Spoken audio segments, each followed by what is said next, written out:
Welcome to the Wisdom, Wealth, and Winning Podcast. My name is Larry Crump, and I'm the councilman in the city of Newark. And my name is Al Tariq Kinney, surrogate for the County of Essex. My name is Larry Jones. I am the founder and CEO of Future Leaders of Tomorrow. My name is Alpha Quan Hardy. I'm the director of Parks and Recreation in the Township of Hillside. Pull up a seat and come and eat with us.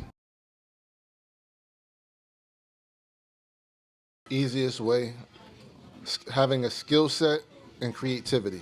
I think the easiest, I don't know if it's the easiest way, but I think one of the quickest way, I guess, is through the stock market. Investing in day trading into a stock. The easiest way is is to get a job, find something to sell, and find somebody that want to buy it. The easiest way to make money is to get a job. Tell us more. So I do believe the easiest way is that, well, I'll put it this way. I think you need to get an education to some degree, and a skill set, and get a job. Sure. I don't think that's the only way, but I think in terms of the question, the answer is the easiest way. I think just, getting a job, but at the end of the day, we also have to understand that what I've learned from my life is it's not just about a job, it's about being an entrepreneur, necessarily generate wealth. At one point I had my own law firm, and we did work on our own. It's about finding something that you're passionate about and then working hard. Because I think when people are passionate about some ideas or something that they want to do, they work even harder to make sure they're successful at it. And so I've seen that happen time and time again with family and friends who started their own businesses. They started first working for someone else, but then after you work for someone else, you've developed into a position where you kind of do it side by side. Sure. You start leaning towards getting your own position, like I did for the law firm. I was actually working for somebody else first, and then on the weekends and evenings, I would go to my own law firm, which I started with a friend of mine, and do work then. And so I transitioned. I did that for a little while, for about 6 months. Yeah. And to the point where I had enough money that I didn't have to work for somebody else. I had my own law firm at the time. You made enough money in 6 months? Yeah. Wow. Look, I'll be honest, man. I was chasing ambulances too. Yeah. I had a couple of good cases that brought in some significant money. I hear that. Yeah. And plus I was doing a lot of real estate closings. This is back before the everything fell out. Yeah. This was before the market, like 2008. Yeah. Okay. So I was doing almost 30 closings a month. Wow. Wow. So Every day I'm hustling. we were doing it. We had good staff and everything. So it's important that, to me, it's not just about finding, a job. Yeah. It's about finding your passion. Sure. Absolutely. And sometimes it takes longer to get to where you want to go. Yeah. Like it took longer to get to where I wanted to go. I would have loved to have just opened up the firm and boom, boom. But I had to first learn on the way, and then eventually I left the other job that I had. So it all worked out. So I know you said something about creativity, and you're in the creative space. Like, what's the easiest way you found a job, or how to make money? I started really at my home mowing lawns when I was young, and I was never. So my father, he would give me allowance for doing chores, and then I started mowing lawns. I think finding a need. And then doing something, and the creativity is finding a space.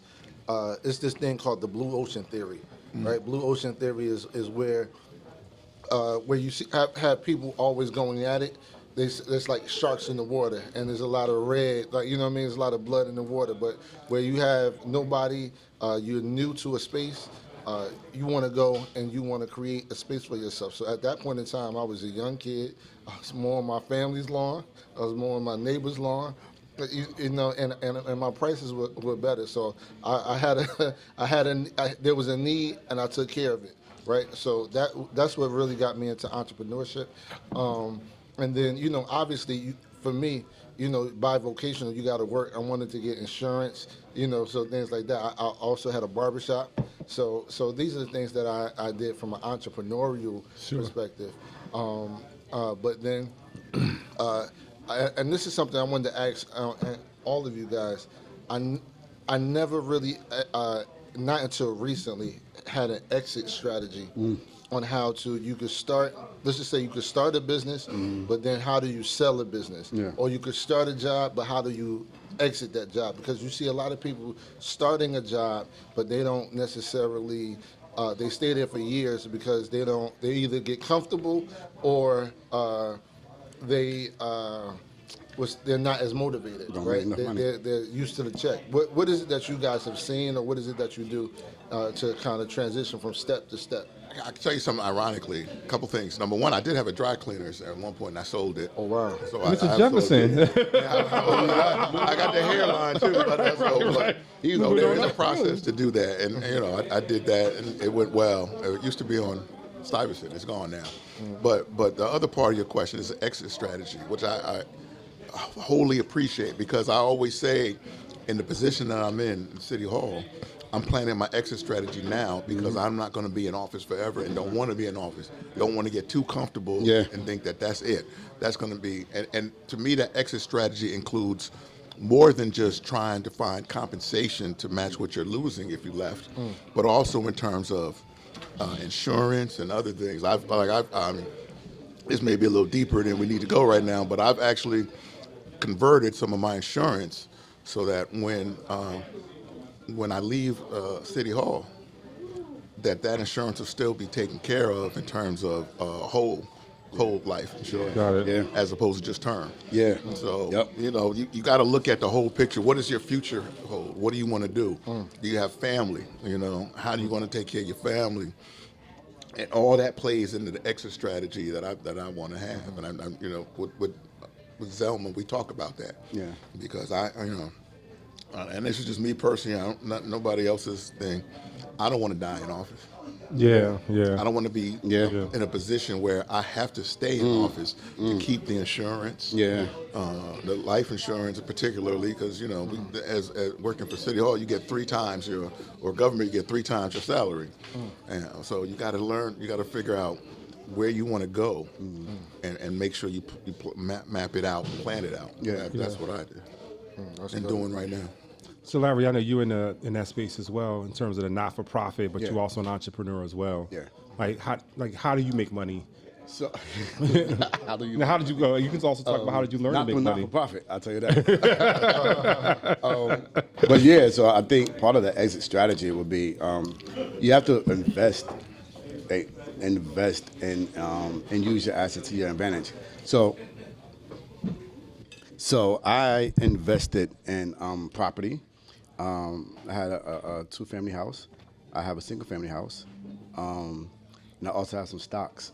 But something you said, Larry, about using your using your investment. Like you could use your house to invest. We've been talking about more like franchising. Like we could use our house to invest. We could use our insurance. If you have whole insurance, use that money. So just learning better strategies to use the resources you have Sure. to get what you want. Use your credit. Use your credit wisely. If you have I have 40,000 in credit. That I could use. Sure. So how am I going to use this $40,000 I have in credit between credit cards, cashback payments? So just learning how to use your resources that you have to your best, and that help you your exit strategy. I plan on I want to retire and be done. We have a 10-year plan. We got to have enough money to not work and be able to live in different countries if we want to. But how are we going to do it? We got to invest. It won't come through nonprofit, I tell you. Yeah. But you invest, you have different streams. I do Airbnbs. So not in the city of Newark anymore, but I had nothing to do with that. Yeah, it was a very lucrative business in Newark, but I had to pack up and get up out of here. But yeah, you have Airbnbs, you have real estate. We're looking at we just talking about this the other day, some franchises that we want to get into. So I just thinking about different ways that's just not working. I think the working model is still okay, but the working model, working for one company, working for a business for 30 to 40 years, I think that's pretty much dead at this point because, one, companies don't respect you anymore. It used to be a little level of respect. I guess a little level of respect with these companies that they use and abuse them. Lil Wayne had this song called Hollywood Divorce. That's your love. And pretty much the song was about they use you up while you're young, and when you old, they kick you out. Mm-hmm. And that's how I look at life. Life is gonna suck you dry while you're young. Sure. And then spit you out when you're old and they feel they don't need you anymore for somebody to replace you. So we just gotta be able to put things in place and also build with each other. We got to begin to build with each other and connect with each other, because they say like, oh, black people, we can't trust black people, but I disagree. Like, I think we can trust whoever. We just got to put it in writing, have the paperwork together, and then go with it.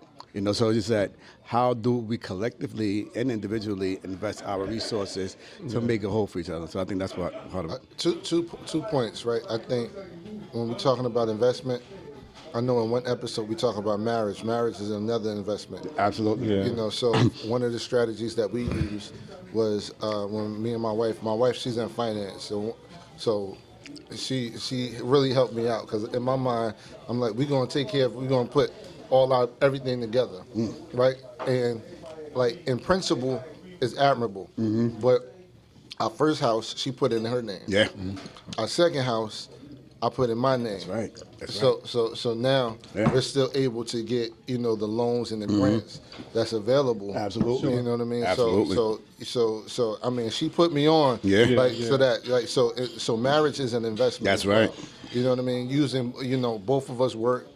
So both of us using our name and our credit. You know what I mean? And then now, like, her mind, not just me just thinking through, like, using her mind to help me put things together, right? And for her, it's my creativity, my innovation, my leadership. The vision that God has given me for the family. Now I think in that type of investment is very, very critical. Yeah. That a lot of black men, we have to start thinking about, right? And not looking at our women from, they always want to take from us, right? Sure. But you have to marry the right one, though. That's right. Yeah. And you have to have a plan and have to have vision. So that was a strategy, because we have to do this thing from a strategy perspective, right?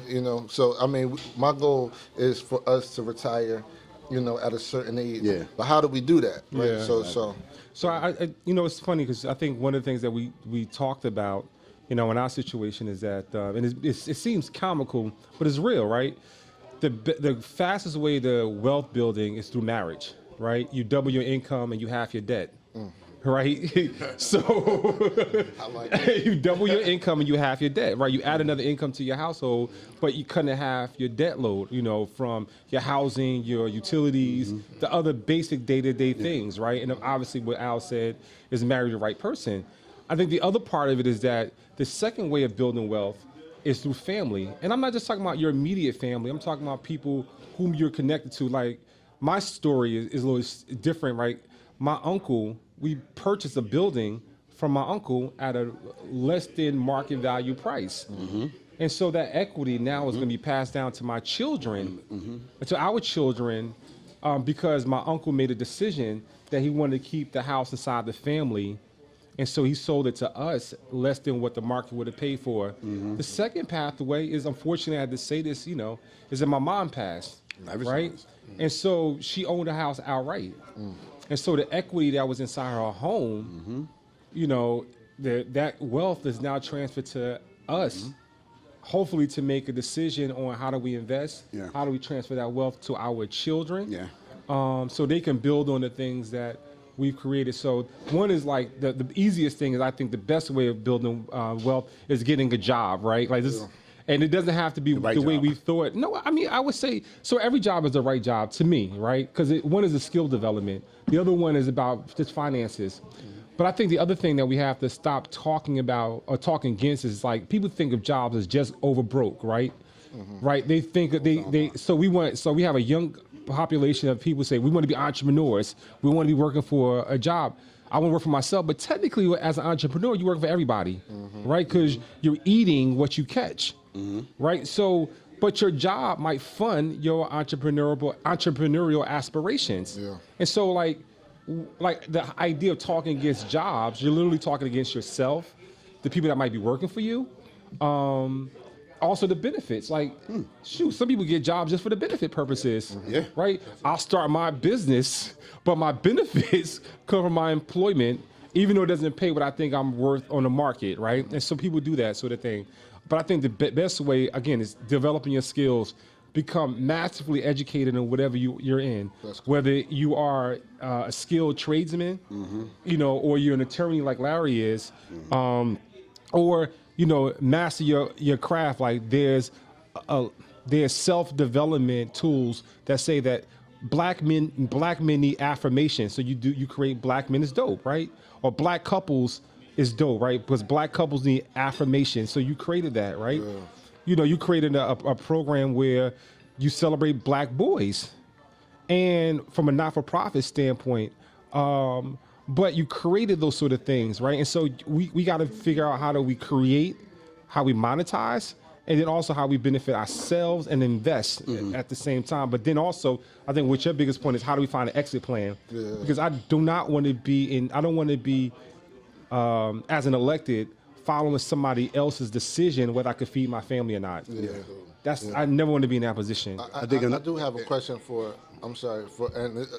you guys, because you guys are, I would say, on the trajectory. You like, to me, y'all top of the food chain, right? How do you? I don't know what food chain. Because we get eaten. What food chain you looking at? Every day we get eaten. How do you? Naggers and mosquitoes. I think brothers don't know how to do this. How do you ask for more money?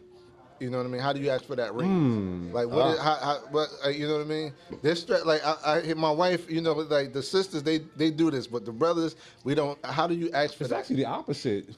What? Go ahead. Sisters actually make less than what they brothers do, make. But also because they ask for less. Because the numbers say that women, specifically black women, ask less in negotiation for salaries than men do. But I think the bigger question is, when you have a job, when you know it's time to ask for a raise, that's a good question. I mean, I know in our office, we manage about 16 people in our court. We have, and I'm gonna go through all of the process, cost of living adjustments, increment pay, that sort of thing. And then you want to give people merit-based pay. Some people earn it, but it depends on your job. It also depends on how valuable you are to that particular company. So in the public sector is different than the private sector. Public sector, unfortunately, is rules and restrictions. But in the private sector, you have a little bit of flexibility in negotiation. Yeah. But I will also say in the public sector, there's one young lady I do not want to leave, and I always got to figure out how do I move into a different title so I can not let the market take her. You know how that is, right? And but it's difficult. How would you answer that in your space? Government is difficult, because the reality of it is you hire people who are really sacrificing. Yes, you are. Yes, you are. Yep. They're sacrificing to be someone to help. They're not doing what they need to do in terms of what their worth is. I mean, the people in my office, I would pay them twice as much because of what they do. But number one, the union sets some of the standards for them. We have 2 union spots, positions, and then the rest are based upon the ordinance in terms of salary range. So we really don't have an opportunity to fluctuate too much, other than going before the council and the council having to vote on increasing salaries, which is not necessarily a good thing to do or a fun thing to do, but it's something we do. But so that's how I deal with it. One of the things I just wanted to bring up was also about financial literacy. Absolutely. I think, we talk about how to, being in a position to, how do you make money the easiest way? Sometimes people are put in a position where they don't have a choice. They don't have opportunities or different ways for them to make money. They have to just go and get what they can because, I know a lot of people who experience this. When I was in college, what are the first thing they do at orientation? Or they try to get you the credit card. That credit card. Discover. I had a Discover card with the Slinky before you and know a pin. before you know it, you're in debt. Yes, you do. If you have college loans, you're in debt some more. So you have, and that's why I love Robert Smith for what he did for Morehouse. For the brothers at Morehouse. He wiped out all that. Yes, he did. Because it gave people the opportunity. And one of my good friends' son went there. Wow. He graduated the day that he was there. And he was up, hallelujah. That's right. All that debt got wiped out. It literally happened, right? It did. Yeah, absolutely. It did. That's he dope. said he was going to do it and he did it. And so when you put in a position where you have to make your decisions based upon your finances. as opposed to what you want to do, Yeah. you feel good about doing, that's a problem. And we're often put in that position. Yeah. You know, I got $100,000 student loan. I got to find a job that's going to pay me Exactly. enough for the student loan. Or if I get a job that's not going to pay me enough, it's going to make sure that, or I'm going to suffer in other areas. Yeah. Yeah. You know, so that's why one of the things I did was with Dr. Soares, FinFest, the financial. Yeah.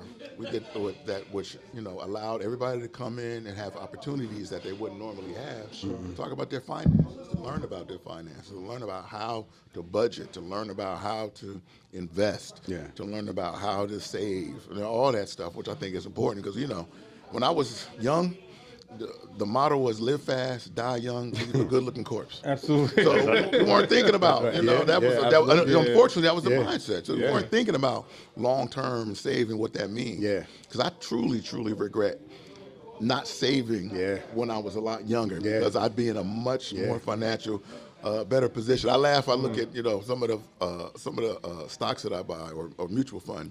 They'll say, how do you get to $1 million or something? So you kind of you map it out. And it's like 30 years later. So why didn't I start 30 years ago? 30 years now later, I'll be 80 something. Yeah. But you know what? Your kids would be set up. good. Your kids would be set up better because of that. Cause now you know the game. Yeah, but what about me? I want to be set up better too. Yeah, true. But you're 30 years late. You're 30 years late. But what's interesting, because I would say this right here, that I think racism, and I hate using that terminology because I hate using it as a crutch, right?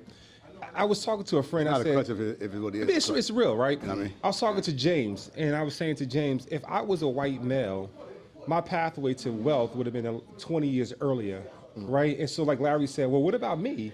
Like, I'm alive today, right? I want the yacht, I want the I'm jet like ski, crypto. I want to travel, that sort of thing, right? But I access to wealth because either financial literacy, because denied opportunity, right?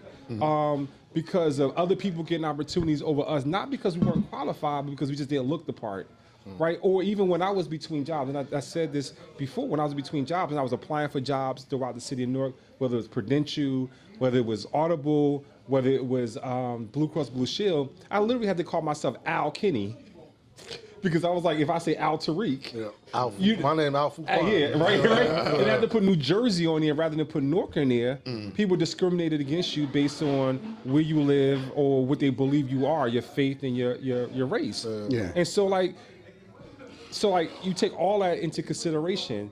And so to say that, well, it's a merit-based society, it truly ain't that merit-based. So when we talked about your pathway to wealth, man, it's hard to be specifically black men, because we don't have the double affirmative action quotas that we can meet for certain companies. Especially when you live in urban spaces, people discriminate based on their own judgment or what they believe what you're capable of. So another way to wealth or easy making money is networking. Absolutely. So how are we using networking as a tool to gain access to some of these opportunities, and how are we training? Like, we are in pretty decent positions. We know people that are in pretty good positions. How are we leveraging our own skills and access to allow those to come behind us that could eliminate some of those barriers or some of those things that, because we are in positions that we could have opportunities like reach, grab, show them how to get in there. So how does networking correlate to making money? I can tell you what I do. A lot of people come to me and ask me about things. I meet with them, first of all, to make sure they're legitimate, first and foremost. But then I refer to them to someone who is either in their field or has the ability or position to hire them. And I'm specifically speaking not about just an individual to get a job, but about companies. There are a few folks that I've recently had to speak to, and I've had to call up some people and say, look, I want you to meet with these folks. And because I think what they're doing is good, and I think it would be beneficial to your company. And that's one of the things that I think we have kind of missed is the fact that we are of a generation where we need to make sure that we take care of those who Yeah. are younger than us. That's right. Yeah. So I had a conversation with someone about, and we talked about Carl Sharif. Yeah. He taught us everything. I know my politics. 99% of it is from Carl Sharif. Wow. Yeah. You know, he'd have breakfast at his house on Sundays. Yeah. And we would all come and have breakfast, and he would just talk to us about everything that's going on, and we learned from him. Yeah. We don't have anybody like that. Well, we have some people like that, but to the degree that he was. Yeah.